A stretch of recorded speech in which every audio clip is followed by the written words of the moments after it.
মুসলমানদের দ্বিতীয় খলিফা উমর রাদিয়াল্লাহু তাআলা আনহু অর্ধ পৃথিবীর বাদশা। কত? অর্ধ পৃথিবীর বাদশা। অর্ধ পৃথিবী কিন্তু বাংলাদেশের মতো এরকম একটা দেশ না, পুরো পৃথিবীর অর্ধেক পৃথিবীর বাদশা ছিলেন হযরত উমর রাদিয়াল্লাহু তাআলা আনহু। এই উমর রাদিয়াল্লাহু তাআলা আনহু অর্ধ পৃথিবী রাজত্ব করেছেন, কিন্তু উনার ব্যাংকে একটা পয়সাও ছিল না। বলেন না সুবহানাল্লাহ। আর বর্তমান জামানায় একটা মহল্লার মাতব্বর হইলেই তার ব্যাংক ব্যালেন্সের অভাব থাকে না। বলেন ঠিক কিনা? 2 দিনে দেখা যায় সে কোটিপতি হয়ে যায়, বড় বড় বিল্ডিং এর মালিক হয়ে যায়, কিন্তু অর্ধ পৃথিবীর জাহানের মালিক উমর রাদিয়াল্লাহু তাআলা আনহুর ব্যাংকে কিন্তু 1 টাকাও জমা হয় নাই।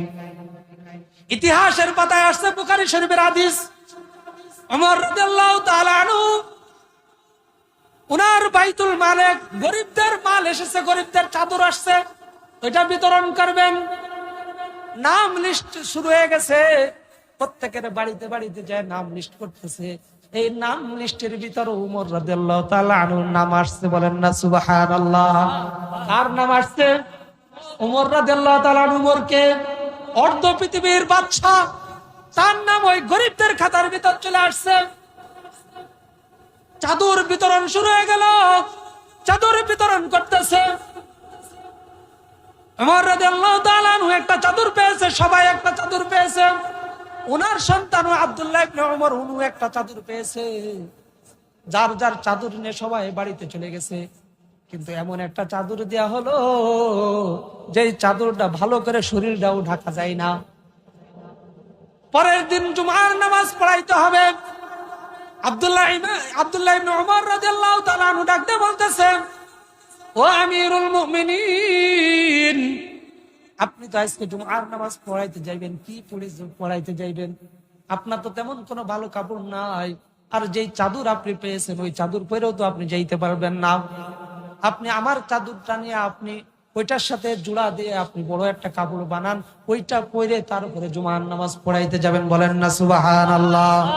কার সন্তান বলতেছে? কার সন্তান? উমরকে অর্ধ পৃথিবীর বাদশা তার সন্তান এই কথাটা বলতেছে। আর আজকে আমাদের নেতা খাতাদের অবস্থা কি? একটু মাতব্বর হইতে পারলে তার সন্তানের জ্বালায় এলাকার কোনো মেয়ে ভালো থাকে না। বলেন ঠিক কিনা? তার চাঁদাবাজির জ্বালায় এলাকার কোনো দোকানদার ভালো করে দোকানদারি করতে পারে না। বলেন ঠিক কিনা? অথচ অর্ধ পৃথিবী রাজত্ব করতেছে, তার সন্তানও একটা চাদর পেয়েছে। এবার 2টা চাদর একসাথে করে যখন মেম্বারে ওইটা খুতবা দিবেন, খুতবা দেওয়া শুরু করবেন, তখন গ্রাম্য এক লোকজন, কোন শহরের লোক না, ওই অজপড়া গায়ের এক লোক এসে বলতেছে, ওমর তুমি খুতবা দিবা পরে, আগে তুমি আমার প্রশ্নের উত্তর দাও। কে প্রশ্ন করছে? এক সাধারণ লোক, গ্রামের একজন লোক। কাকে করতেছে? উমর রাদিয়াল্লাহু তাআলা আনহুকে। আর আমাদের যাইতে হলে কত সিরিয়াল ধরা লাগে, কত লম্বা সিরিয়াল। উমর রাদিয়াল্লাহু তাআলা আনহু বলতেছেন, কি প্রশ্ন বলো? উমর রাদিয়াল্লাহু তাআলা আনহুকে প্রশ্ন করলেন, গতকালকে যে চাদর দেওয়া হয়েছে, আপনি যে চাদর পেয়েছেন আমিও সেই চাদর পেয়েছি, আপনি একটা পেয়েছেন আমিও একটা পেয়েছি, কিন্তু আজকে আপনার গায়ে কেন 2টা? বলেন না সুবহানাল্লাহ। আর জোরে বলেন সুবহানাল্লাহ। সবার গায়ে একটা, আপনি কেন, আপনার গায়ে কেন 2টা? তাহলে আপনি দুর্নীতি করছেন। আপনি দুর্নীতি না করলে আপনার কাছে 2টা গেল কিভাবে? উমর রাদিয়াল্লাহু তাআলা আনহু রাগান্বিত হলেন না, কোনো কিছুই বললেন না। ডাক দেয়া বললেন, এ আর গ্রাম্য লোক, তোমার এই প্রশ্নের উত্তর আমার সন্তান দেবে। সন্তান ডাক দেয়া বলতেছে, এ ভাই, আপনি যে প্রশ্ন করছেন ওই প্রশ্নের উত্তর হলো, আমি যে চাদরটা পেয়েছি ওই চাদরটা আমার বাবাকে দিয়েছি। বাবা 2টা চাদর একসাথে করে তারপরে আজকে জুমার খুতবা দিতে আসছে। বলেন না সুবহানাল্লাহ। এই উমর একদিন মরুভূমি দিয়ে হেঁটে যাচ্ছে, একজন অর্ধ জাহানের বাদশা হেঁটে যাচ্ছে। যখন কোন দিক দিয়ে হেঁটে যায়, মরুভূমিতে সফর করে, তাহলে তার সাথে কি পরিমাণ সৈন্য থাকার কথা বলেন, কি পরিমাণ খাবার থাকার কথা। অথচ এই অর্ধ পৃথিবীর বাদশাহ তিনি রাস্তা দিয়ে হেঁটে যাচ্ছেন, মরুভূমি হেঁটে যাচ্ছেন, তার কাছে কোনো খাবার নাই, কোনো কিছুই নাই। হঠাৎ করে তার ক্ষুধা লেগে গেল, খাবারেরও কোনো ব্যবস্থা নাই। হাঁটতে হাঁটতে একটা রাখালকে দেখলেন, ওই রাখাল ছাগলের দুধ দোয়ায় খাচ্ছে। তখন ওমর রাদিয়াল্লাহু তাআলা মনে করলেন, তার কাছে যদি আমি একটু দুধ চাই তাহলে সে আমার দুধ দিবে, আমি ওই দুধটা খেয়ে আমার ক্ষুধাটা নিবারণ করব। ওমর তাকে বলতেছে, এ রাখাল, তোমার কাছে যে দুধ আছে আমাকে একটু দুধ দাও, আমার অনেক ক্ষুধা লাগছে, আমি একটু দুধ খেয়ে আমার ক্ষুধা নিবারণ করি। রাখাল কি উমরকে চেনে? অর্ধ পৃথিবীর জাহানের বাচ্চাকে চিনে। ওই রাখাল ডাকতে বলতেছে, মুসাফির, আমি আমার মালিকের বেতনভুক্ত চাকরি করি, আমার মালিকের ছাগলের যে দুধটা খেয়েছি এটাও আমার বেতনের ভিতরে, সুতরাং আমার এমন কোনো অনুমতি দেওয়া হয় নাই যে কেউ যদি বিপদে পড়ে তাহলে আমার মালিক আমাকে এমন কোনো অনুমতি দেয় নাই ওইখান থেকে কোনো ছাগলের দুধ তাকে খাইতে। বলেন না সুবহানাল্লাহ, বলেন না আল্লাহু আকবার। ওমর রাদিয়াল্লাহু তাআলা আনহু বললেন, এই রে তো অনেক বড় আল্লাহওয়ালা, অনেক তাকওয়াবান। আমাদের এলাকায় দেখেন না কিছু লোক আছে অনেক লম্বা লম্বা কথা বলে, দাঁড়িয়ে আছে লম্বা লম্বা, ইসলামের কথা বলে, কোরআনের কথা বলে, কিন্তু তলে তলে কি করেন? তলে তলে অন্য কাজ করে। ওইদিকে আর গেলাম না। তো ওমর চিন্তা করলো, এত সুন্দর কথা, একটু দেখি আর একটু নাড়ায় দেখি কি অবস্থা। কারণ দুষ্ট লোকের মিষ্টি কথা, দুষ্ট লোকের মিষ্টি কথা, তার যে কথার ভঙ্গিমা, ওমর রাদিয়াল্লাহু তাআলা খুশি হয়ে গেলেন, তারপর একটু পরীক্ষা করতে চায়। ওমর ওই রাখালকে ডাকতে বলতেছে, রাখাল, তোমাকে আমি একটা ছাগলের যেই টাকা হয় ওই টাকা দিচ্ছি, তুমি একটা ছাগল আমার কাছে বিক্রি করো, ওই ছাগলটা বিক্রি করে যেই টাকাটা হবে ওই টাকাটা তুমি নিয়ে যাও, আর একটা ছাগল আমাকে দাও, তাহলে আমি ওই ছাগলের দুধটা খেয়ে আমি একটু ক্ষুধা নিবারণ করবো। রাখাল ডাকতে বলতেছে, মুসাফির, তুমি আমাকে কিছু টাকা দিবা, তার বিনিময়ে আমি তোমাকে একটা ছাগল দেব, কিন্তু আমার মালিক যদি আমাকে জিজ্ঞাসা করে, আমার বাড়িতে গেলেই তো আমার মালিক ছাগল গণনা করবে, যখন একটা ছাগল কম পাবে, আমি আমার মালিক রে কি উত্তর দেব? তখন ওমর রাদিয়াল্লাহু তাআলা আনহু ডাকতে বলতেছে, এরে রাখাল, তুমি তোমার মালিক রে বলবা একটা ছাগল ভাগে ধরে নিয়ে গেছে।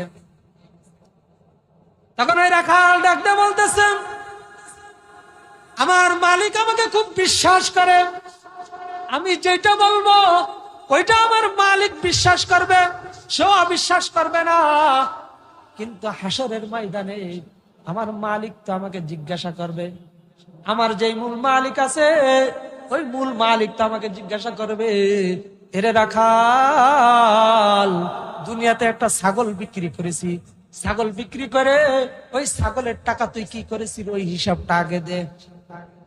সুবহানাল্লাহ বাড়ি যাই বলেন। ইমান কত দুর্বল, একটু সুবহানাল্লাহ বলবেন, তাই করেন। আরে জোরে বলেন না সুবহানাল্লাহ। এই কথা বলার সঙ্গে সঙ্গে ওমর বলল, যাক, কোরআনের শাসন রাখালদের কাছে পৌঁছে গেছে। বলেন না সুবহানাল্লাহ। আজকে এই রাখাল দামি হলো কেন? কেন দামি হলো? কোরআন থাকার কারণে, কোরআনের শিক্ষা তার ভিতর থাকার কারণে। আজকে আমার আপনার ভিতর যদি কোরআনের শিক্ষা থাকে, আমার আপনার ভিতর যদি কোরআনের শিক্ষা থাকে, তাহলে দেখবেন আমার আপনার আশেপাশে দুর্নীতি তো দূরের কথা, একটা মেজের কাটু কেউ চুরি করার সাহস পাবে না। বলেন না ঠিক কিনা? আলহামদুলিল্লাহিল মুনঈমিল মুহসিনিদ দায়্যান যিল ফাদলি ওয়াল জুদি ওয়াল ইহসান যিল কারমি ওয়াল মাগফিরাতি ওয়াল ইমতিনান ওয়া নাশহাদু আল্লা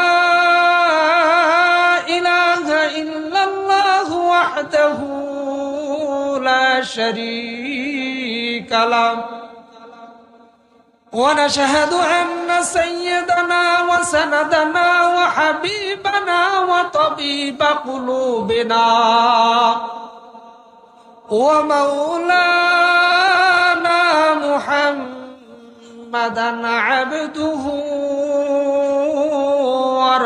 ورسوله.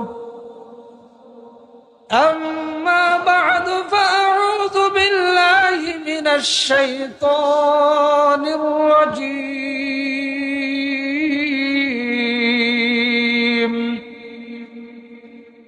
بسم الله الرحمن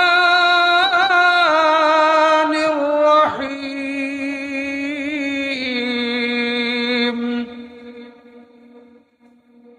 يا أيها الذين آمنوا لا تلهكم أموالكم ولا أولادكم عن ذكر الله ومن يفعل ذلك فأولئك هم الخاسرون.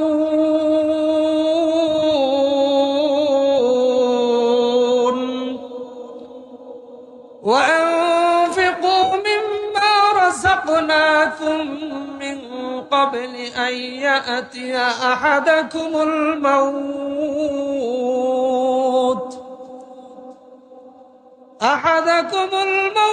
فيقول رب لولا أخرتني إلى أجل قريب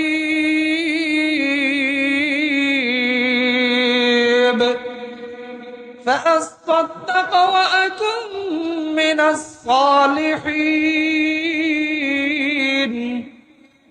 ولن يؤخر الله نفسا إذا جاء أجلها والله خبير بما تعملون.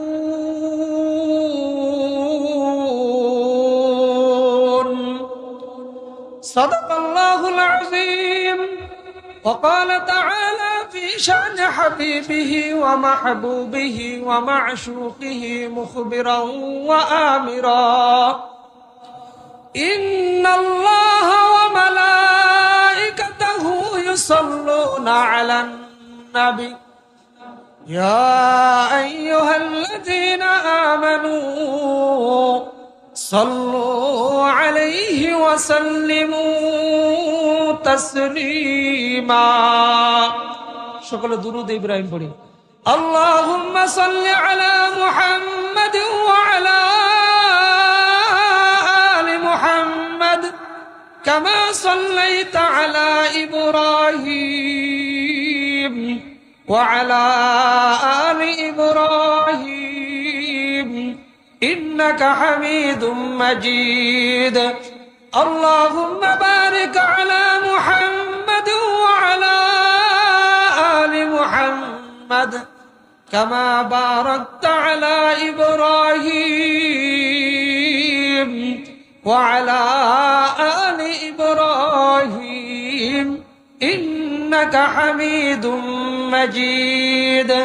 بلغ العلا بكماله كشف الدجى بجماله حسنت جميع خصاله صلوا عليه وآله.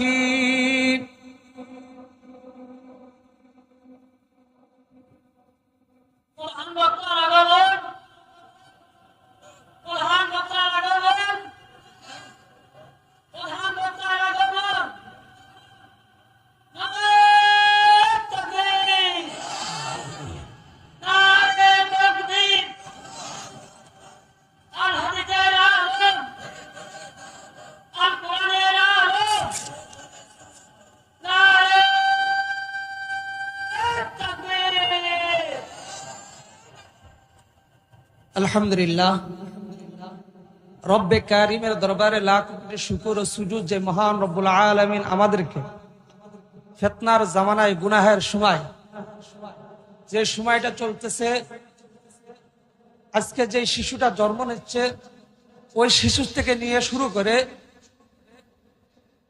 যিনি একবারে বিছনায় পড়ে আছে ওই ব্যক্তির হাতে আমাদের সমাজের গুনাহের সয়লাভ চলতেছে। ঠিক ঠিক সেই মুহূর্তে মহান রব্বুল আলামিন আমাদেরকে এই সমস্ত গুনাহ থেকে বাঁচায় জান্নাতের বাগিচা মাহফিলের ভিতর এসে কুরআন এবং হাদিস থেকে কথা বলার এবং কথা শোনার মতো সুযোগ করে দিয়েছেন। এজন্য সেই রবের দরবারে কালিমাতু শুকর আদায় করে সকলে বলে আলহামদুলিল্লাহ। আর জোরে সরে বলে আলহামদুলিল্লাহ। আমরা যারা এই মাহফিলে আসতে পারছি, হয়তো আমাদের ধারণা আমরা মনে হয় কিয়ামত পর্যন্ত বেঁচে থাকবো। কি বলেন আপনারা? তাহলে যারা আসে নাই তারা কি ওইটা ভাবতেছে? তারা কি ওইটা ভাবতেছে যে আমাদের তো মরা হবে না, কবরে যাওয়া লাগবে না, গোরস্থানে যাওয়া লাগবে না, আমরা এখানে এই বসে টিভি দেখি, বিড়ি টানি, এরকম কোনো কিছু? আল্লাহ তাআলা সূরা মুমিনুনের ভিতর বলতেছে, আফাহাসিবতুম আন্নামা খালাকনাকুম আবাসান ওয়া আন্নাকুম ইলাইনা লা তুরজাউন।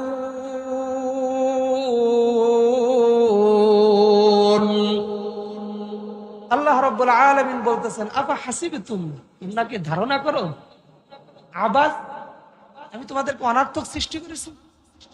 কি ধারণা করেন আপনারা? আপনারাই বলেন, আপনারা কি ধারণা করতেছেন? আপনাদেরকে আল্লাহ তাআলা অনার্থক সৃষ্টি করছেন? এখন আল্লাহ তাআলার কাছে প্রশ্ন করুন, আল্লাহ আপনি তাহলে আমাদেরকে কেন সৃষ্টি করছেন? আমরা ধারণাই করলাম আপনি আমাদেরকে অনার্থক সৃষ্টি করছেন, কোনো কাজের জন্য সৃষ্টি করেন নাই। আপনি আমাদের এই প্রশ্নের উত্তর দেবেন। আল্লাহ রাব্বুল আলামিন সূরা যারিয়াতের ভিতর বলতেছেন, ওয়ামা খালাকতুল জিন্না ওয়াল ইনসা ইল্লা লিয়াবুদুন। আল্লাহ রাব্বুল আলামিন বলতেছেন, তোমরা যেটা ধারণা করতেছো ওইটা তোমাদের ধারণা ভুল। আমি তোমাদেরকে সৃষ্টি করছি আমার ইবাদত বন্দেগী করার জন্য। কার? আরো জোরে বলেন কার? আরো জোরে বলেন কার? আল্লাহ তাআলার কাছে আবার প্রশ্ন করলাম, আপনি ইবাদত বন্দেগী করতে বলছেন, কতদিন করবো? আপনি তো না সময় সীমা দেন নাই দেশে। আল্লাহ বলছে ইল্লা লিয়াবুদুন, তোমরা ইবাদত বন্দেগী করো। আমরা জুম্মার নামাজ পড়লাম, 5 ওয়াক্ত নামাজ পড়লাম না, এটাই কি আমার ইবাদত বন্দেগী শেষ?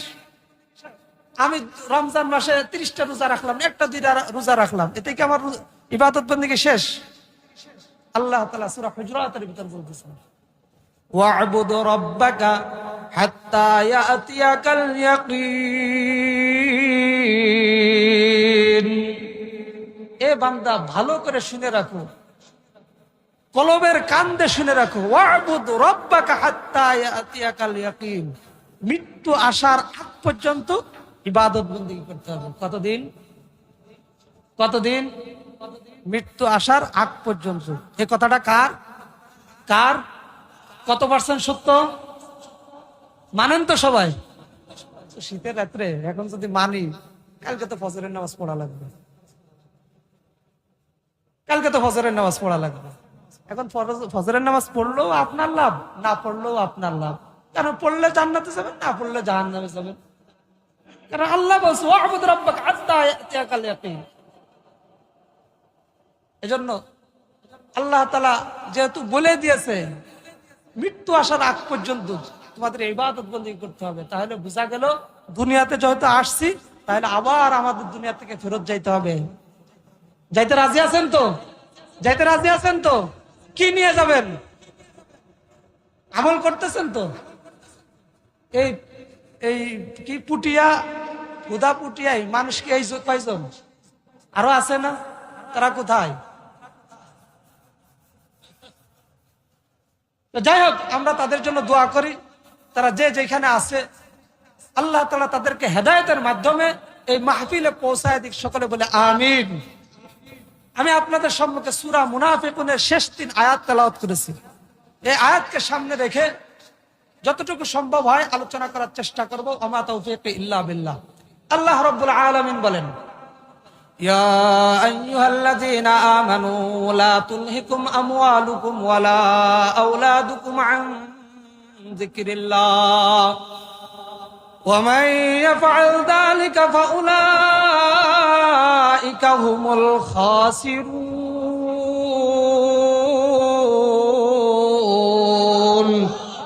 আর যারা বলেন আল্লাহু আকবার আল্লাহ রাব্বুল আলামিন ডাক দিয়ে বলতেছেন ইয়া আইয়ুহাল্লাযীনা আমানু ভালো করে তাফসীর বুঝবেন তাফসীর না বুঝে কেউ এখান থেকে উঠবেন না আল্লাহ তাআলা বলেন ইয়া আইয়ুহাল্লাযীনা আমানু এখানে ঈমানদারদেরকে ডাক দিয়েছেন আল্লাহ রাব্বুল আলামিন ঈমানদারদেরকে কেন ডাক দিলেন আল্লাহ তাআলা ইয়া আইয়ুহান নাস বলে নাই ইয়া আইয়ুহান নাস বলছে কি বলছে ইয়া আইয়ুহাল্লাযীনা আমানু অর্থাৎ যারা ঈমান আনছে তাদেরকে বলছে আর যদি ইয়া আইয়ুহান নাস বলতো তাহলে এখানে কাফের কোন মুশরিক কোন বেদিন কোন যারা আছে নামাজ যে পড়ে সেও থাকবে নামাজ যে পড়ে না সেও থাকবে যে আল্লাহকে মানে সেও থাকবে যে আল্লাহকে মানে না সেও থাকবে বলেন ঠিক কিনা কিন্তু আল্লাহ তাআলা কি বলছে ইয়া আইয়ুহাল্লাযীনা আমানু ঈমানদার কারা আমানতু বিল্লাহি ওয়া মালাইকাতিহি ওয়া কুতুবিহি ওয়া রুসুলিহি ওয়াল ইয়াউমিল আখির ওয়াল কদরি খাইরিহি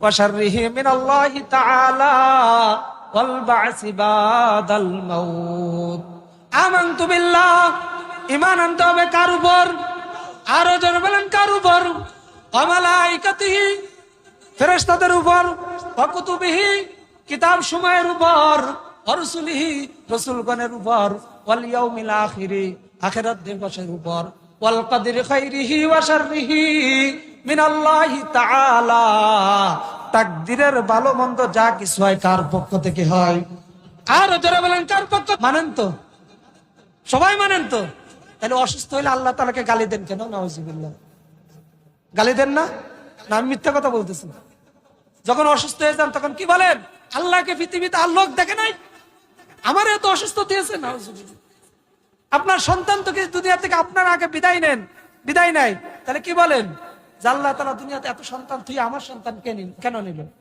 মা বোনেরা কি করে কান্নাকাটি করে এজন্য ভালো মন্দ কার পক্ষ থেকে হয় কার পক্ষ থেকে হয় আর যেমন কার পক্ষ থেকে হয় ওয়াল বা'সি বাদাল মাউত আবার মৃত্যুর পরে আবার আমাদের কি হইতে হবে জীবিত হইতে হবে তাহলে আমরা কয়টা কথার উপর ঈমান আনলাম 7টা কথার উপর কয়টা কথার উপর 7টা কথার উপর এবার আল্লাহ তাআলাকে প্রশ্ন আল্লাহ আপনি ঈমান আনতে বলছেন আমরা ঈমান আনছি এবার কি আমাদেরকে ঈমানদার বলবেন আপনারা যে কটা কথা বলছে কথাগুলো আপনি ঈমান আনেন নাই সবাই আনছে এবার আল্লাহ তাআলাকে ডাক দেবেন আল্লাহ আপনি আমাদেরকে বলছেন ঈমান আনতে আমরা কি ঈমান আনছি এবার ঈমানদার আমরা তখন আল্লাহ তাআলা সূরা বাকারার ভিতর ডাক দিয়ে বলতেছেন ওয়াল্লাযীনা আমানু আশাদ্দু হুব্বাল লিল্লাহ এ দুনিয়ার মানুষ এ দুনিয়ার ঈমানদারেরা ভালো করে মনে রাখো তোমার অন্তরে যদি আমি আল্লাহর থেকে স্বামীর ভালোবাসা বেশি থাকে তাহলে কিন্তু হবে না তোমার অন্তরে যদি আমার থেকে যদি তোমার স্ত্রীর ভালোবাসা বেশি থাকে তাহলে কিন্তু তুমি ঈমানদার হইতে পারবা না আমার থেকে যদি তোমার সন্তানের ভালোবাসা বেশি থাকে গো তাহলে কিন্তু তুমি ঈমানদার হইতে পারবা না আমার থেকে যদি তুমি সম্পদের ভালোবাসা বেশি তোমার অন্তরে রাখো গো তাহলে কিন্তু ঈমানদার হইতে পারবা না আল্লাহ তাআলাকে বললাম ওরে মালিক আমি আপনার কাছে ওয়াদা করতেছি পৃথিবীতে যা কিছু আছে সবাইকে ভালোবাসবো কিন্তু সব থেকে বেশি কাকে ভালোবাসবো আর যারা বলেন কাকে ভালোবাসবো আপনি আল্লাহকে বেশি ভালোবাসবো এবার আপনি কি আমাদেরকে ঈমানদার হিসেবে ঘোষণা দিবেন আল্লাহ রাব্বুল আলামিন সূরা বাকারার শুরু থেকে ডাক দিয়ে বলতেছেন আমিনু কামা আমানান নাস এ দুনিয়ার মানুষ তোমরা ঈমান আনো পূর্বকালের মানুষের মতো ঈমান তাদের ঈমানি পাওয়ার যেমন ছিল তোমাদের ঈমানি পাওয়ার যদি তেমন হয় আমি আল্লাহ রাব্বুল আলামিন তাদেরকে যেভাবে জান্নাত দিয়েছি তোমাদেরকেও আমি আল্লাহ তাআলা ওইভাবে জান্নাত দেব বলেন না সুবহানাল্লাহ আর যারা বলেন সুবহানাল্লাহ তাদের ঈমান কেমন ছিল মক্কার চত্বরে বেঈমান কাফের আবু জাহল তারা যখন ঘোষণা দিলেন এমন কোন ব্যক্তি আছো গো যে মুহাম্মাদের গর্দান এনে দিতে পারবে তাকে 100 উট পুরস্কার দেওয়া হবে। কয় শত উট? আরো যারা বলেন কয় শত উট? 100 উট পুরস্কার দেওয়া হবে। ওমর তখন তলোয়ার বের করে ডাক দিয়ে বলতেছে, আমি ওমর আছি, এখনই যে মুহাম্মাদের গর্দান নিয়ে আসবো। বর্তমান জামানায় একটা প্রাইভেটের কারের যেই মূল্য, তখন একটা উটের মূল্য তেমন ছিল। আপনারা যেমন তেমন মনে করেন না, তেমন 100 উট কয় টাকাই বা হবে? আমাদের একটা গরুর দাম যেমন 70-80 হাজার টাকা, ওইরকম মনে হবে। তখনকার জামানায় একটা উটের মূল্য বর্তমান একটা বাজারের যে মূল্য তার থেকে বেশি ছিল। ওমর যখন ঘোষণা শুনলেন, শোনার সঙ্গে সঙ্গে বের হয়ে গেলেন।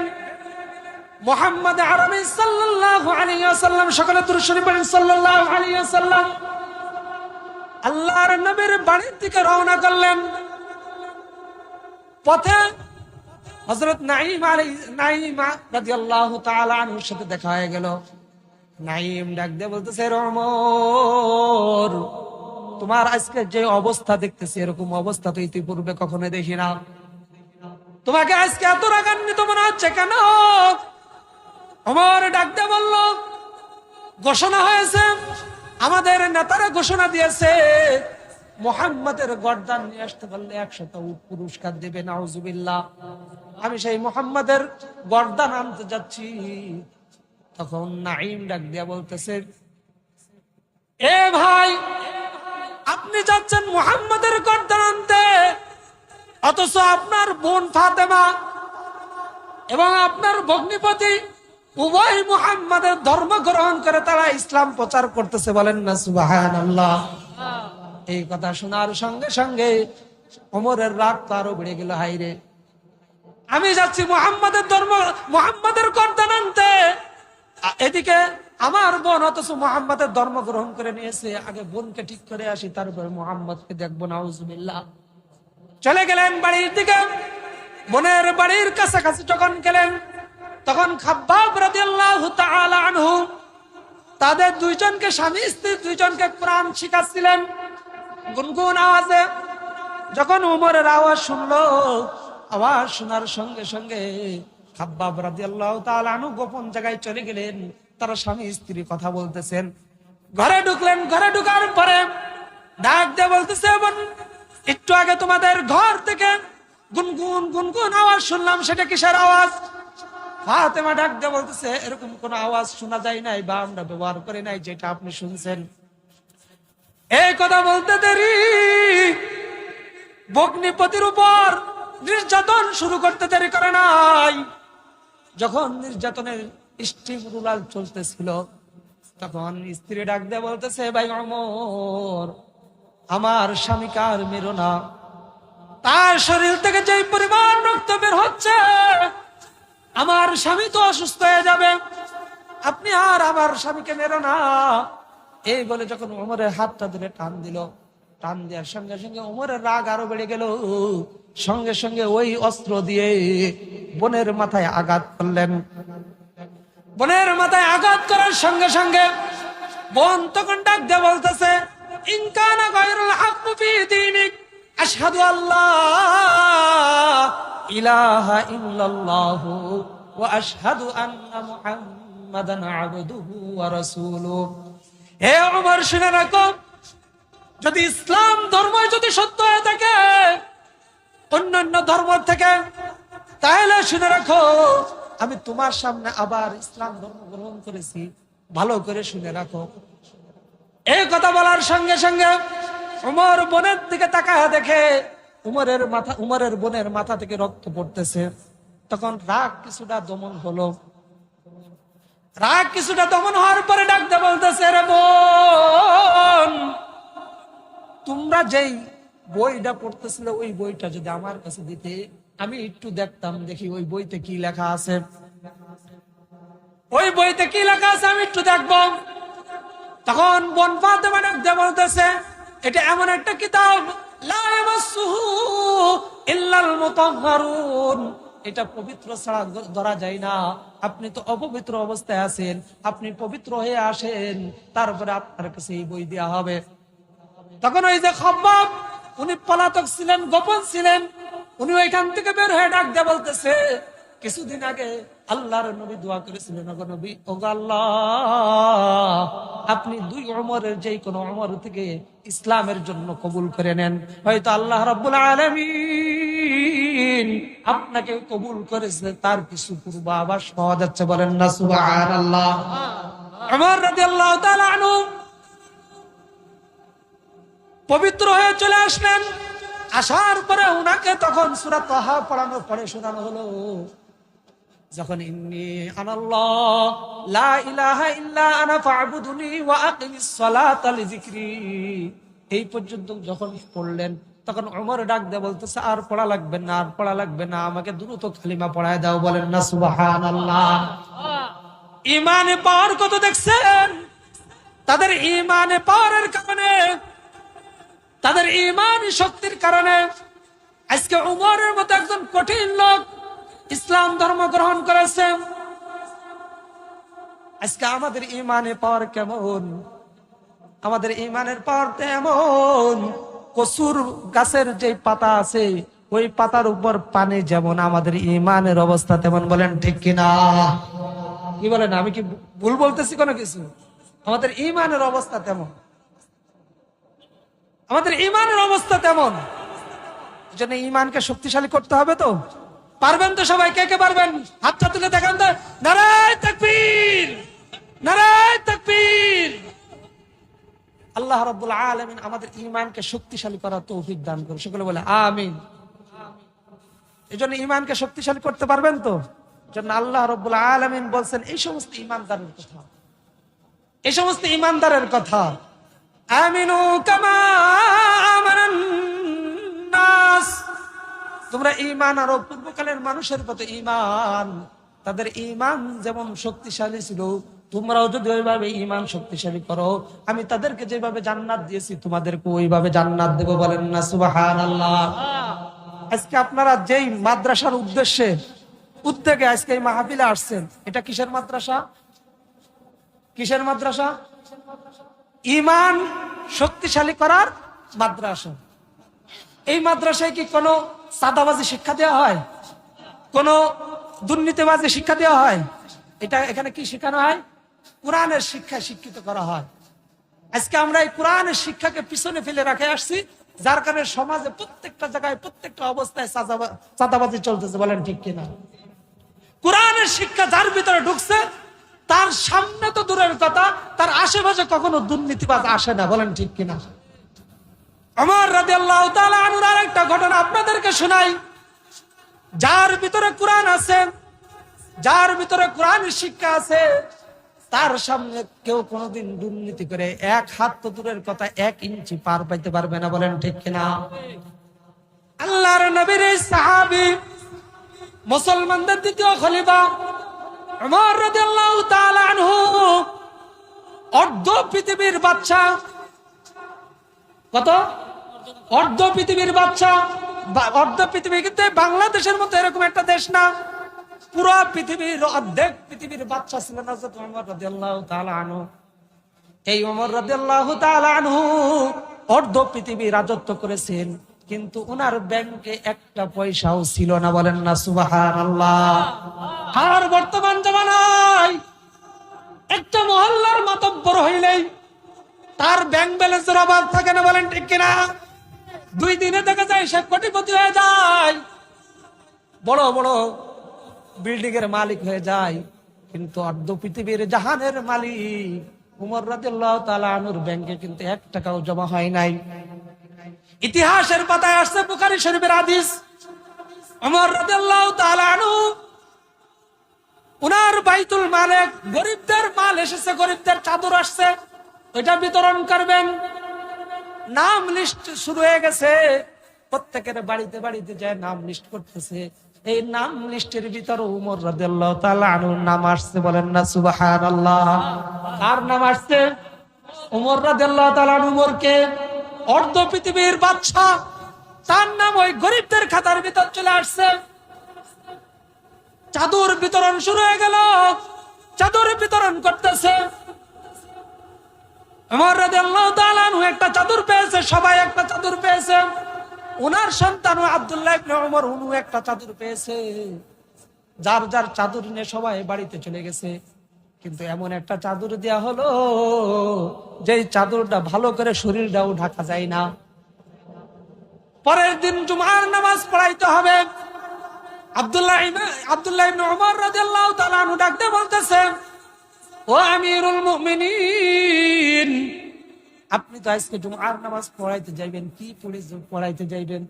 আপনার তো তেমন কোনো ভালো কাপড় নাই, আর যেই চাদর আপনি পেয়েছেন ওই চাদর পরেও তো আপনি যাইতে পারবেন না। আপনি আমার চাদরটা নিয়ে আপনি ওইটার সাথে জোড়া দিয়ে আপনি বড় একটা কাপড় বানান, ওইটা পরে তার উপরে জুমার নামাজ পড়াইতে যাবেন। বলেন না সুবহানাল্লাহ।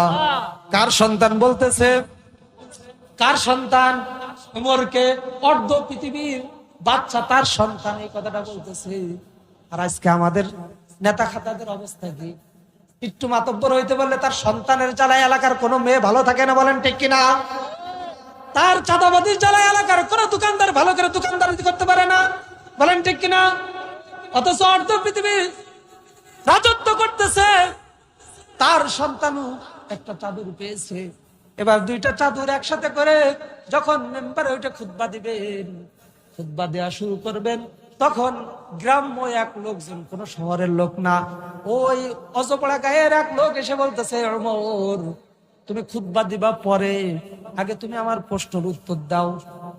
কে প্রশ্ন করছে? এক সাধারণ লোক, গ্রামের একজন লোক। কাকে করতেছে? উমর রাদিয়াল্লাহু তাআলা আনহুকে। আর আমাদের যাইতে হলে কত সিরিয়াল ধরা লাগে, কত লম্বা সিরিয়াল। উমর রাদিয়াল্লাহু তাআলা আনহু বলতেছেন, কি প্রশ্ন বলো? উমর রাদিয়াল্লাহু তাআলা আনহুকে প্রশ্ন করলেন, গতকালকে যে চাদর দেওয়া হয়েছে, আপনি যে চাদর পেয়েছেন আমিও সেই চাদর পেয়েছি, আপনি একটা পেয়েছেন আমিও একটা পেয়েছি, কিন্তু আজকে আপনার গায়ে কেন দুইটা? বলেন না সুবহানাল্লাহ। আরো জোরে বলেন সুবহানাল্লাহ। সবার গায়ে একটা, আপনি কেন, আপনার গায়ে কেন দুইটা? তাহলে আপনি দুর্নীতি করছেন। আপনি দুর্নীতি না করলে আপনার কাছে দুইটা গেল কিভাবে? ওমর রাদিয়াল্লাহু তাআলা আনহু রাগান্বিত হলেন না, কোনো কিছুই বললেন না।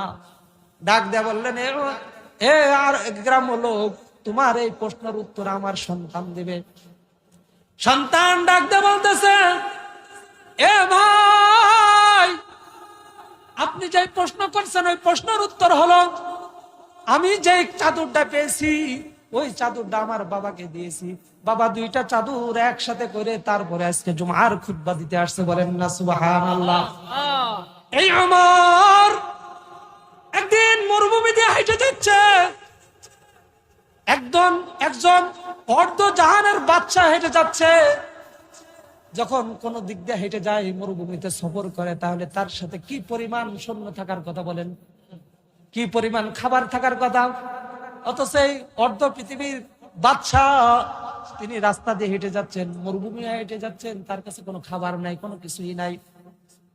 হঠাৎ করে তার ক্ষুধা লেগে গেল, খাবারেরও কোনো ব্যবস্থা নাই। হাঁটতে হাঁটতে একটা রাখালকে দেখলেন, ওই রাখাল ছাগলের দুধ দোয়ায় খাচ্ছে। তখন ওমর রাদিয়াল্লাহু তাআলা মনে করলেন, তার কাছে যদি আমি একটু দুধ চাই তাহলে সে আমার দুধ দিবে, আমি ওই দুধটা খেয়ে আমার ক্ষুধাটা নিবারণ করব। ওমর তাকে বলতেছে, এ রাখাল, তোমার কাছে যে দুধ আছে আমাকে একটু দুধ দাও, আমার অনেক ক্ষুধা লাগছে, আমি একটু দুধ খেয়ে আমার ক্ষুধা নিবারণ করি। রাখাল কি উমরকে চেনে? অর্ধ পৃথিবীর জাহানের বাচ্চাকে চিনে। ওই রাখাল ডাকতে বলতেছে, মুসাফির, আমি আমার মালিকের বেতনভুক্ত চাকরি করি, আমার মালিকের ছাগলের যে দুধটা খেয়েছি এটাও আমার বেতনের ভিতরে, সুতরাং আমার এমন কোনো অনুমতি দেওয়া হয় নাই যে কেউ যদি বিপদে পড়ে তাহলে আমার মালিক আমাকে এমন কোনো অনুমতি দেয় নাই ওইখান থেকে কোনো ছাগলের দুধ তাকে খাওয়াইতে। বলেন না সুবহানাল্লাহ। বলেন না আল্লাহু আকবার।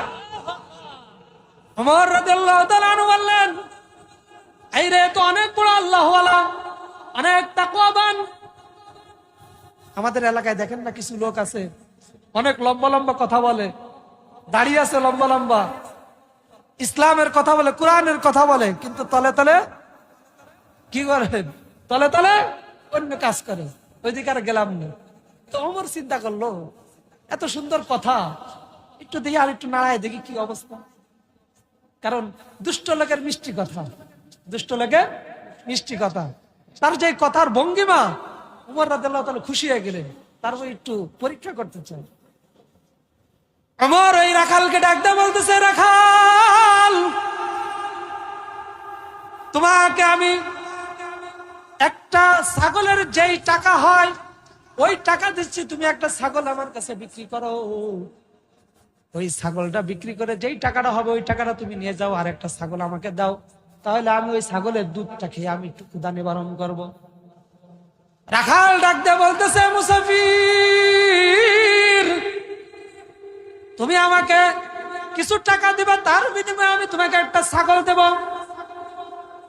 কিন্তু আমার মালিক যদি আমাকে জিজ্ঞাসা করে, আমার বাড়িতে গেলেই তো আমার মালিক ছাগল গণনা করবে, যখন একটা ছাগল কম পাবে, আমি আমার মালিক রে কি উত্তর দেব? তখন ওমর রাদিয়াল্লাহু তাআলা আনহু ডাক দিয়ে বলতেছে, এরে রাখাল, তুমি তোমার মালিক রে বলবা একটা ছাগল ভাগে ধরে নিয়ে গেছে। তখন ওই রাখাল ডাক দিয়ে বলতেছে, আমার মালিক আমাকে খুব বিশ্বাস করে, আমি যেটা বলবো ওইটা আমার মালিক বিশ্বাস করবে, সেও অবিশ্বাস করবে না। কিন্তু হাসরের ময়দানে আমার মালিক তো আমাকে জিজ্ঞাসা করবে, আমার যেই মূল মালিক আছে ওই মূল মালিক তো আমাকে জিজ্ঞাসা করবে, এরে রাখাল, দুনিয়াতে একটা ছাগল বিক্রি করেছি, ছাগল বিক্রি করে ওই ছাগলের টাকা তুই কি করেছিস ওই হিসাবটা আগে দে। সুবহানাল্লাহ বাড়ি যাই বলেন, ইমান কত দুর্বল, একটু সুবহানাল্লাহ বলবেন, তাই করেন। আরে জোরে বলেন না সুবহানাল্লাহ। এই কথা বলার সঙ্গে সঙ্গে ওমর বলল, যাক, কুরআনের শাসন রাখালদের কাছে পৌঁছে গেছে, বলেন না সুবহানাল্লাহ। আজকে এই রাখাল দামি হলো কেন? কেন দামি হলো? কোরআন থাকার কারণে, কোরআনের শিক্ষা তার ভিতর থাকার কারণে। আজকে আমার আপনার ভিতর যদি কোরআনের শিক্ষা থাকে, আমার আপনার ভিতর যদি কোরআনের শিক্ষা থাকে, তাহলে দেখবেন আমার আপনার আশেপাশে দুর্নীতি তো দূরের কথা, একটা মেজের কাটু কেউ চুরি করার সাহস পাবে না, বলেন না ঠিক কিনা? এজন্য যে প্রতিষ্ঠানের উদ্যোগে আয়োজন, এটা তো একটা কোরআনের মাদ্রাসা। কোরআন পড়লে কি লাভ? দুনিয়াতে কি লাভ, মরণের সময় কি লাভ, আর হাসরের সময় কি লাভ হবে? এই লাভ এটাই হবে, যার ভিতর কোরআনের শিক্ষা থাকবে, যার ভিতর কোরআনের শিক্ষা থাকবে, দেখবেন দুনিয়াতেও তার লাভ, আখিরাতেও তার লাভ। দুনিয়াতেও লাভ, আখিরাতেও লাভ। দুনিয়াতে কি লাভ? আপনার সন্তান কোরআনের শিক্ষায় শিক্ষিত, আপনার সন্তান যখন কোরআনের শিক্ষায় শিক্ষিত, আপনি কি আপনার জানাজা আর একজনে পড়াইতে বলবেন? আর একজনে বলবেন? আলহামদুলিল্লাহ, আমরা 4 ভাই আলেম, আমরা 4টা ভাই কোনোদিন স্কুলের বারান্দায় যাই নাই, আমার বাবা দেয় নাই, কোনোদিনও দেয় নাই। আমার 4টা বোন বিবাহ দিয়েছে, 4টা বউ নাই আলেম, আলহামদুলিল্লাহ। আমার আব্বাকে দিতে পারতো না, ডক্টরের কাছে দিতে পারতো না, ইঞ্জিনিয়ারের কাছে দিতে পারতো না, আমাদেরকে বানাইতে পারতো না, বানাইতে পারতো। আমার বাবা সেই শক্তি ছিল, কিন্তু আমার বাবা তা করে নাই। স্কুলের বারান্দায় পর্যন্ত আমাদেরকে দেয় নাই। তার একটাই আশা, আমার যত কষ্ট হোক ভিক্ষা করে খাবো, তারপরে তোমাদেরকে আলেম বানায় ছাড়বো। আমার বাবার আশা আল্লাহ রাব্বুল আলামিন পূরণ করছেন, বলেন আলহামদুলিল্লাহ। আমি হলো সবাই ছোট, আমার বড় ভাই সিলেট মৌলভীবাজার মাওলানা আশরাফ আলী ফরাজি বড় একটা মাদ্রাসার দায়িত্ব আছে, একটা মসজিদ নিয়ে 1998 সালে ঢুকছে, এখন পর্যন্ত ওইখানেই আছে, আলহামদুলিল্লাহ, সুনামের সাথে আছে। 2001 সালে একটা প্রতিষ্ঠানে ঢুকছিলেন, 2024 সাল পর্যন্ত সুনামের সাথে সেখানে খিদমত করে আসছেন। আমি গত ডিসেম্বরে ওনাকে নিয়ে আসছি, মাগুরাতে একটা প্রতিষ্ঠান করে দিয়েছে। আমার সেজো ভাই মুফতি বিনিয়ামিন ফরাজি, মেজো ভাইয়ের নাম হলো সাইফুল ইসলাম ফরাজি, সেজো ভাইয়ের নাম হলো মুফতি বিনিয়ামিন ফরাজি। উনি ঢাকায় সাভারে একটা মাদ্রাসা আছে, বেনাবল 2টা মাদ্রাসার দায়িত্ব আছে, 2টা মাদ্রাসার দায়িত্ব আছে। আলহামদুলিল্লাহ আমি পান্নান্দল 3টা মাদ্রাসার দায়িত্ব নিয়ে আছি। আলহামদুলিল্লাহ আমাদের এই জীবনে আমার ভাই বলেন, আমার বাবা বলেন, কোন জায়গায় 1 পয়সার দুর্নীতিতে আমরা নাই। কারণ আমার বাবা আমাদেরকে দুর্নীতির জায়গায় শিক্ষা দেন নাই, আমাদেরকে এমন একটা জায়গায় শিক্ষা দিয়েছেন যে জায়গায় দুর্নীতির দড়াও নাই। বলেন না আলহামদুলিল্লাহ। আজকে যারা সচিবালয়ে চাকরি করে, ইঞ্জিনিয়ারিং চাকরি করে, তারা কি দুর্নীতি করে? তারা তো একবারে ফেরেশতা, একবারে ফেরেশতা না।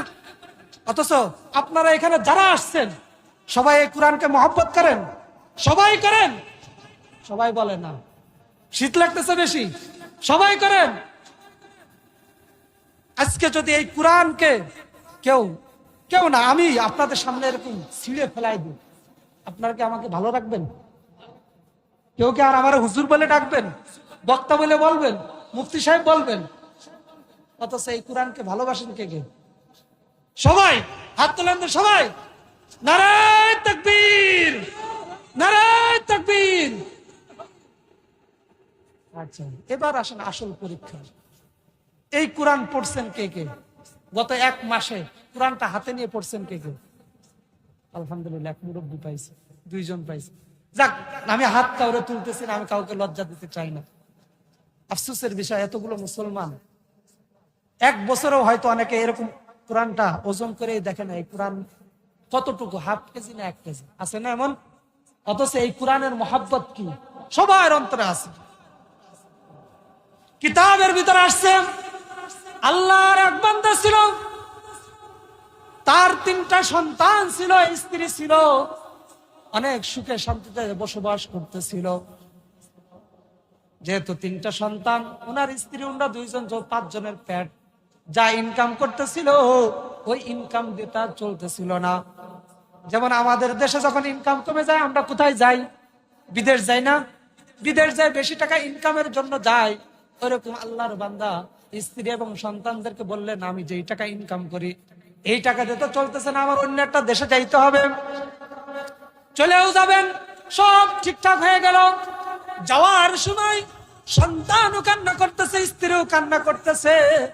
সন্তানরা ডাক দিয়ে বলতেছে, রে বাবা, তোমাকে তো অনেক ভালোবাসি, আজকে তুমি চলে যাবে, না জানি কবে আসবা জানা নাই। স্ত্রী ডাক দিয়ে বলতেছে, প্রাণের স্বামী, বিয়ের পরে একটা রাত তোমাকে ছাড়া থাকতে পারি নাই, আজকে তুমি চলে যাবা, আমার কতটা কষ্ট হবে জানি না। তবে তোমার কাছে একটা অনুরোধ, যখন তুমি সময় পাও আমাদের জন্য একটা চিঠি বা একটা মেসেজ দিও। এই কথাগুলো নিয়ে স্বামী বিদায় নিলেন, সবাই কান্নাকাটি করতেছে। কিছুদিন পরে ওনাদের জন্য একটা চিঠি আসলেন, যেহেতু অনেকদিন পরে একটা চিঠি দিছে, বাবার ভালোবাসায় চিঠিটা সুন্দর করে এরকম দেখে ভিতরে কি আছে দেখে নাই, সবাই আনন্দ করতেছে। বাবা চিঠি পাঠাইছে, চিঠিতে চুমা খায় আর কপালে লাগায়, আর সবাই আনন্দ করতেছে। চিঠিটা খোলে না, এই অবস্থা আনন্দ করে আলমারির ভিতর রেখে দিয়েছে। 2-1 দিন পর আবার বের করে আবার ভিতরে থুয়ে দেয়, কিন্তু চিঠিটা খোলে না। কারণ চিঠিটা যদি খোলে তাহলে কি হয়ে যাবে, ময়লা লেগে যাবে, পুরাতন হয়ে যাবে। এর কিছুদিন পর আবার একটা চিঠি আসছে, ওই চিঠি একই রকম আলমারির ভিতর রেখে দিয়েছে। কিছুদিন পর বের করে ময়লা লেগে থাকে, আবার মুছে ফেলে। এইভাবে ভালোবাসা তারা বহির প্রকাশ করতেছিল। এইভাবে লাগাতার চিঠি আসার পরে অনেক দিন চলে গেল। আল্লাহর বান্দা পরিবারের কাছে ফেরত আসলেন। আসার পরে ঘরের ভিতর দেখে তার ছোট সন্তান বসে আছে, আর কেউ নাই। তখন সন্তানকে ডাক দিয়ে বলতেছে, রে বাবা, তোমার মা কোথায়? সন্তান তখন ডাক দিয়ে বলতেছে, ও বাবা, তুমি চলে গেছো আমাদেরকে ছেড়ে।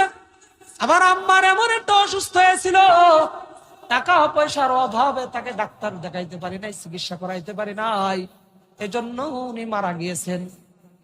তখন উনি ডাক দিয়ে বলতেছেন, আরে আহমদ, আমি তোমাদেরকে প্রথম যেই চিঠিটা দিয়েছিলাম ওর ভিতর যেই পরিমাণ টাকা ছিল, ওই টাকা দিয়ে তোমার আম্মাকে চিকিৎসা করার পরেও আবার টাকা বাঁচতো। তখন ওই সন্তান ডাক দিয়ে বলতেছে, আমরা তো চিঠি দেখি না, আমরা সুন্দর করে এনে ময়লা মুছে ওই যে আলমারির ভিতর রেখে দিয়েছি, আমরা তো এটা নিয়ে আনন্দ ফুর্তি করতাম, কিন্তু ওর ভিতরে কি আছে আমরা তো কোনোদিন দেখি নাই। এরপরে বললো, তাহলে তোমার বড় ভাই কোথায়? তখন সন্তান ডাক দিয়ে বলতেছে, বড় ভাই তো আপনি যাওয়ার পরে সে নষ্ট হয়ে গেছে, খারাপ ছেলেদের সাথে চলাফেরা করা শুরু করে দিয়েছে। খারাপ ছেলেদের সাথে চলাফেরা করতে ও খারাপ হয়ে গেছে, বাড়ির থেকে বের হয়ে গেছেন, অনেক দিন হয়ে গেছে, আর বাড়িতে ফেরত আসেন না। এরপরে বলতেছে, তাহলে তোমার বোন কোথায়, আমার কলিজার টুকরা মেয়ে কোথায়? তখন ওই ছোট ভাই ডাক দিয়ে বলতেছে, বাবা তুমি তো যখন বাড়িতে ছিলে তুমি তো জানতো ওই পাড়ার একটা বগাইটা ছেলে আমার আবুর সাথে একটা সম্পর্ক ছিল, তার একটা হারাম সম্পর্ক ছিল। আপনি যখন বাড়ির থেকে চলে গেলেন ওর সম্পর্কটা আরো গাঢ় হলো। গাঢ় হওয়ার পরে এক পর্যায়ে মাও বিদায় নিলেন, ভাইও বিদায় নিলেন। তখন এই সুযোগটা গ্রহণ করে বোনটা ওই বকাইটের সাথে চলে গেছে। তখন ডাক দেয়া বলতেছে, আমি দ্বিতীয় যে চিঠিটা দিয়েছিলাম ওই চিঠিটা কি তোমরা পড়েছো? বলতেছে, না পড়ি নাই। বলতেছে, আমি ওই চিঠিটাতে তোমার বড় ভাইয়ের জন্য লিখেছিলাম, তার জন্য লিখেছিলাম, তাকে বলেছিলাম তুমি বড় হয়ে যাচ্ছ, সব সময় কোরআন তেলাওয়াত করবা, 5 ওয়াক্ত নামাজ মসজিদে যাই পড়বা, আলেমদের সাথে চলবা, কোন সময় খারাপ ছেলেদের সাথে চলবা না, খারাপ ছেলেদের সাথে তুমি ঘোরাফেরা করবা না, তাদের কাছেও কখনো যাইবা না। এই পরামর্শ তো আমি ওই চিঠির ভিতরে দিয়েছিলাম, তোমরা তো চিঠি খুলে দেখতে পারলে না। 3 নম্বরে যে চিঠি দিয়েছিলাম এটা তোমার বোনের জন্য ছিল, ওই চিঠিতে আমি লিখছিলাম তোমার মার উদ্দেশ্য লিখছিলাম, তোমার বোনের উদ্দেশ্য লিখছিলাম, বলছিলাম ওই কলিজার টুকরা মেয়ে তুমি তো বড় হয়ে যাচ্ছ, তোমার পর্দা করার দরকার, তোমার বাহিরে কোনো ছেলেদের সাথে সম্পর্ক করা যাবে না, ঠিকঠাক মতো নামাজ পড়বা। আর তোমার মায়ের উদ্দেশ্য করে লিখছিলাম, তোমার মায়েকে বলছিলাম মেয়েটা বড় হয়ে গেলে একজন হক্কানি আলেম দেখে, একজন দিনদার দেখে, একজন কোরআন পড়নেওয়ালার কাছে বিবাহ দেওয়ার জন্য এই নির্দেশনা তোমার মাকে দিয়েছিলাম। কিন্তু তোমরা তো কেউ আমার চিঠিটা পড়লে না। আজকে চিঠি না পড়ার কারণে সবাই ধ্বংস হয়ে যায় গেছো। আমি আপনাদের সামনে এই গল্পটা কেন বললাম কিতাব থেকে? এই কোরআনটা আল্লাহ রাব্বুল আলামিন আমাদের সবাইকে দিয়েছে, সবাইকে পড়ার জন্য দিয়েছে। কোরআনকে আমরা সবাই ভালোবাসি, কিন্তু কোরআনের ভিতরে কি আছে এটা একটু পড়ি না, বলেন ঠিক কিনা? আরো যারা বলেন ঠিক কিনা? এই কোরআন দিয়ে কিভাবে রাষ্ট্র চালাইতে হবে সেটাও আছে, এই কোরআন দিয়ে কিভাবে আপনি ইউনিয়ন চালাবেন সেটাও আছে, আপনি কিভাবে ঘর পরিচালনা করবেন এটাও আছে, আপনার স্ত্রীকে কিভাবে পরিচালনা করবেন এটাও আছে, আপনার স্বামীকে কিভাবে পরিচালনা করবেন এটাও আছে, আপনার সন্তানকে কিভাবে পরিচালনা করবেন এই কোরআনের ভিতরে আছে কিনা? আর যারা বলেন আছে কিনা? কিন্তু দুঃখের বিষয় আমরা কি করি না, এটা পড়ি না। তাহলে ওই ঘটনার সাথে আমাদের ঘটনা মিল আছে, মিল আছে। আপনারা অনেকে বলবেন হুজুর আপনি করবেন তাফসীর, আপনি কি করছেন? তাফসীর করলে কি আপনারা বুঝবেন? তাফসীর আমরা পড়ছি, তাফসীর বাইজাবি, তাফসীরে জালালাইন, এগুলো একটা অক্ষর পড়তে আমাদেরকে 3 দিন লাগছে, আর একটা অক্ষর লিখতে লিখতে অনেক মোটা হয়। আর আমরা কি করি, একটা আয়াত বলি একটা অর্থ বলি, একটা আয়াত বলি একটা অর্থ, এর নাম তাফসীর না। বুঝলেন এই কথা? আমরা তো তাফসীর তাফসীর করে পাগল করে বেরি। তাহলে আল্লাহ রাব্বুল আলামিন এখানে 6666টা আয়াত দিয়েছেন, কিন্তু মূল লেখছেন কয় আয়াতে? 570টা আয়াতের ভিতরে আমাদের বিধান, শরীয়তের যত বিধান আছে সব দিয়েছে। বাকি কি লেখছেন? কিচ্ছা, ইউসুফ আলাইহিস সালামের কিচ্ছা, ইয়াকুব আলাইহিস সালামের কিচ্ছা। এজন্য আমি কিন্তু ঘটনা আপনাদেরকে ফাউল কোনো ঘটনা শোনাই নাই, আপনাদের জীবনের সাথে ঘটনা মিল আছে, আরো যারা আছে। তাহলে এই কোরআন আমাদেরকে ধরতে হবে। এই কোরআন যখন আপনার কাছে থাকবে, আপনার কাছে কোনো দুর্নীতি আসবে, আপনার কাছে কোনো সুদখোর আসবে, কোনো ঘুষখোর আসবে, আপনার মেয়ে বেপরদা হবে, আপনার স্ত্রী বেপরদা হবে, আপনার সন্তান নামাজ না পড়ে থাকতে পারবে? পারবে, কখনোই পারবে না। এজন্য আল্লাহ রাব্বুল আলামিন ওই যে আমি আয়াত পড়েছিলাম, আমিনু কামা আমানান নাস, এ দুনিয়ার মানুষ তোমরা ঈমান আনো পূর্বকালের মানুষের মধ্যে ঈমান, তাদের ঈমানে পাওয়ার যেমন ছিল তোমাদের ঈমানের পাওয়ার যদি তেমন থাকে, আমি আল্লাহ রাব্বুল আলামিন তাদেরকে যেইভাবে জান্নাত দিয়েছি তোমাদেরকে ওইভাবে জান্নাত দেব। বলেন না সুবহানাল্লাহ। এর সাথে আরেকটা ঘটনা আমি আপনাদেরকে শোনাই। আশরাফ আলী থানভী রাহমাতুল্লাহি আলাইহি, উনি উনার পছন্দের বইয়ের ভিতরে ঘটনাটা আনছেন। আরবের এক আলেম, সে অনেক ইবাদতকারী ছিল, অনেক নামাজ কালাম পড়তো। অনেক দিন আগে মারা গেছেন, হজের মৌসুম চলতেছিল। ওই সময় একটা লোক মারা গেছে, ওই লোককে কবরে রাখবে। তা চিন্তা করলো যেহেতু এখানে অনেক কবর আছে, সব কবরই তো কিছু নতুন আছে, কিছু আদা নতুন আছে, আর এই কবরটা তো অনেক দিন হয়ে গেছে, এটা পুরাতন হয়ে গেছে, সুতরাং এই কবরটার ভিতর ওই লোকটারে মাটি দেওয়া যায়। এই মনে করে সবাই কবর খনন করবেন। যখন কবর একটু খনন করছে, খনন করার সঙ্গে সঙ্গে কবরের ভিতর দেখে একজন তাজা মানুষ শুয়ে আছে। বলেন না সুবহানাল্লাহ। সবাই মনে করতেছে কেউ তো মনে হয় অলৌকিক ভাবে বা ভিন্ন কোন পদ্ধতিতে এই লাশটা মাত্র থুয়ে গেছে। এই ঘটনা যখন প্রচার শুরু হয়ে গেল, সবাই দেখতেছে একজন তাজা মানুষ শুয়ে আছে। আপনাদের আশেপাশে যদি এই গোরস্থানে এরকম ঘটনা হয়, আপনারা কি এখানে বসে থাকবেন? সবাই ওয়াজ মাজ বাদ দেখে আগে দেখে আসে। কিসের ওয়াজ? ওয়াজ পরে আগে ঘটনা দেখে আসে। তো যখন এই ঘটনার প্রচার শুরু হয়ে গেল, হাজী সাহেবদের কানে কানে চলতেছিল। ইউরোপ থেকে একজন হাজী সাহেব এসেছিলেন। উনি যখন এই ঘটনা শুনলেন, শোনার সঙ্গে সঙ্গে উনি দেখতে গেছেন। যখন দেখতে পেলেন, দেখতে পেয়ে দেখে যে উনার পরিচিত এক মহিলা। ডাক দেয়া বলতেছে, কবর খনন যারা করতেছে শোনো, আমি এই মহিলাকে চিনি, আমি এই মহিলাকে চিনি। তখন তারা বললো, তাইলে আপনি কি কবর দিয়েছেন? কাছে না না না। বিস্তারিত ঘটনা শুরু করলেন। উনি বললেন, আমি এর বাবার বাড়িতে চাকরি করতাম। এদের পুরো ফ্যামিলি হলো ইহুদি ফ্যামিলি, খ্রিস্টান ফ্যামিলি। আমি এদের বাড়িতে চাকরি করতাম। আমি যখন নামাজ পড়তাম, কোরআন পড়তাম, তখন এই মেয়ে আমার এইসব গুলো দেখতো। দেখার পরে কিছুদিন পরে সে এসে বলতেছে, ও ভাই, আমি ইসলাম ধর্ম গ্রহণ করতে চাই, আপনি আমাকে ইসলাম ধর্ম গ্রহণ করায় দেন।